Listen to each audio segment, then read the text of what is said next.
From the News Channel 5 Network, this is Real Estate Real Talk with your host, Realtor Christie Wilson. Sponsored by the Wilson Group Real Estate Services.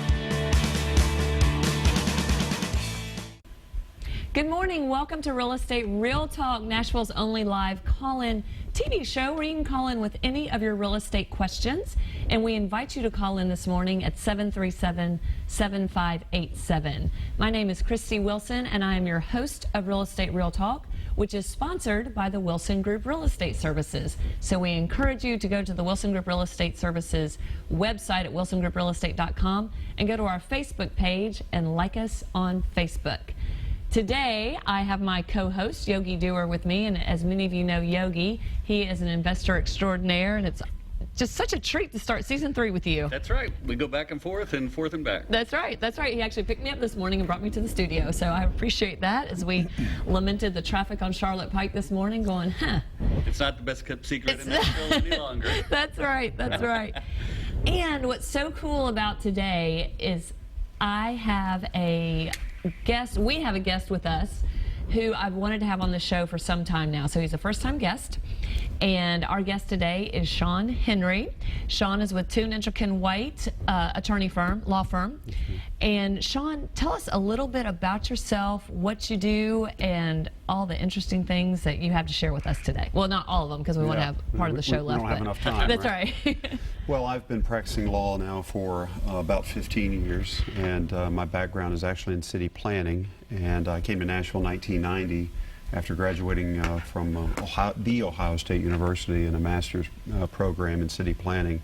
And while I was doing the city planning role, I eventually began going to the National School of Law. And so once I got that degree, I've been practicing on that side of the regulatory fence ever since. So are you from Ohio? Originally, I was born in Ohio, yes I was. I didn't know that. Yeah. Okay, Yeah. and what brought you to Nashville? Well, it was really the city planning opportunity. Okay. So it came out of Ohio State's city planning program and came to Nashville to work for the Metropolitan Planning Commission.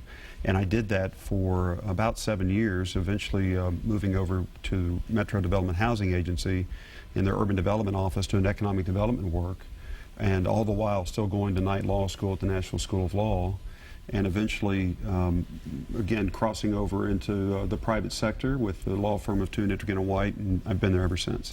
Well, it's funny because Yogi and I were talking this morning about how Nashville, we're just talking about how the landscape's changing, and are we going to lose that cool feel of our city that we've always had. And so we were talking about the leadership of our city and how consistent and positive it's been for the past 20 some odd years. So you were really on the front end of the city planning through all that. Well, you know, the real change occurred during Mayor Bredesen's stint in office, and with the investments that the city smartly has made in downtown Nashville, downtown has continued to blossom, and all of that interest in Nashville is, you know, expanding outward. So certainly good planning from in years past and today, even today.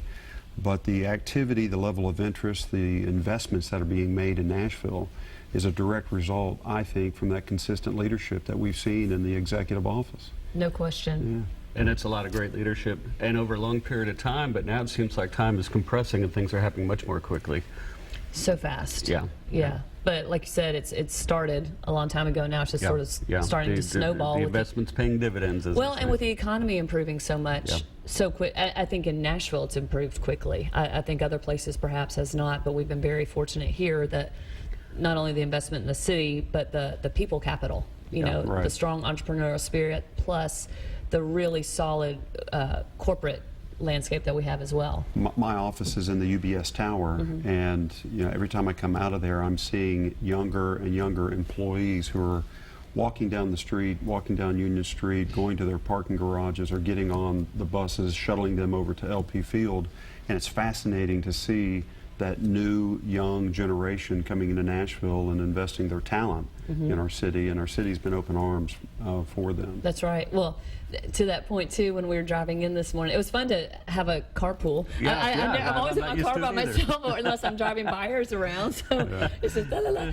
And everybody is out jogging. In areas 5 years ago, you would not see a human out jogging by themselves on some of these streets. Right. And so the vibrancy and the energy is apparent. Absolutely, absolutely. Nashville is on such a positive trajectory, regionally and nationally. Right. I'd like to see the, you mentioned the age group, but I think of my son's age group, the peers coming in, and having youth in the city really energizes it too, and it gives you hope, you know, and it's fun to watch all the new ideas, new restaurants as a result. Quite a positive experience these days. We should all weigh 100 more pounds than we do. Yes, that's why you see everybody out running in the morning. Jogging. That's right, because all the restaurants are so good. Well, this is the point in the show where we go to news you can use, and we've had a lot of news since we've last been together, and first of which are the GNAR home sales, which they post each month, and July's home sales came out last week. So sales again are up, and they're up slightly. We're up 3.2% from July of 2013 to July of 2014, which is a very sustainable increase in number of overall closings. But what was the big piece of news there was the actual appreciation of the median house rate, median house price point. This time last year we were at $202,000. This year we're at $222,000, so that was about an 8-point-something% increase, which, you know, they always say that 3 to 5% increase is healthy. The healthy, and anything over that is maybe growing a little bit too fast. But when you look at that as a whole, you'll look at an area like, say, 12 South or East Nashville, which probably had double-digit appreciation, and then there's the other suburban areas that may have a little less appreciation than that. So another piece of that, of Yogi, you and I were talking about that, of the median home sales going up so high, is the number of homes over $1 million that are closing are at an all-time high, ever. That they've been keeping records. And that took a real hit during the recession. Oh, that was there weren't $1 million home sales because they were all selling for under $1 million at that point. And boy, what a change in such a short period of time on that. That's really interesting to hear that, because we've been talking so much about that sort of $350 price point that seems so popular, especially in the inner core. But to see that popping up is really something. Yep. I can remember when that median figure was in the 178, 175, and that was just 2 years ago. That was, or 2 to 3 years ago. Fascinating. And condos are up close to 200 now, and those were always in that 160 range. And so the whole price and affordability of housing in Nashville is now becoming more and more a question.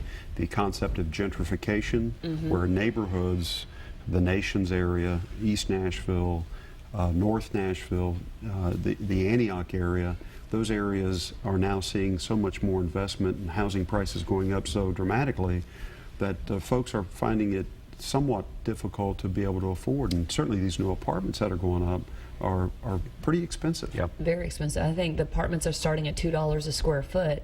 So if you're looking at a 700 square foot apartment, maybe a two bedroom, one bath, that's $1,400, which for someone getting out of college making, I don't know what, $40,000 a year, that's it's taking up a big bite of their income, and it's starting to hear the complaints about that surface now. I mean, for a while it's been uncomfortable, but I think you're starting to hear that. And that is a great point. A lot of people, you know, our service workers and some lower income people have a right to live around Nashville too, and what we're doing about that, I don't know. It's going to be interesting to see where it goes. Well, an affordability index came out this week, and Nashville definitely ranked up in low amount of affordable housing in the city. It's really getting, those prices are coming up, and it's really pushing down on the affordability piece. And the Midwest right now, where the South historically has always been the most affordable part of the country, it no longer is. It's all more or less focusing on the Midwest, where the affordability factor is. And from a city planning and development perspective long term, one of the issues is if it becomes so difficult to be able to afford to live in the inner city, the next fringe in the suburban area is where some of the folks are having to now move to. in order to find affordable housing. Yeah. Which is creating more traffic problems as a result. Yeah. Well, and I'm excited to talk to you about that because we've got lots of questions for you on how all of this is going to affect everything in Nashville. And when we come back from our commercial break, we'll continue the conversation with Shawn Henry. So y'all stay tuned to Real Estate Real Talk.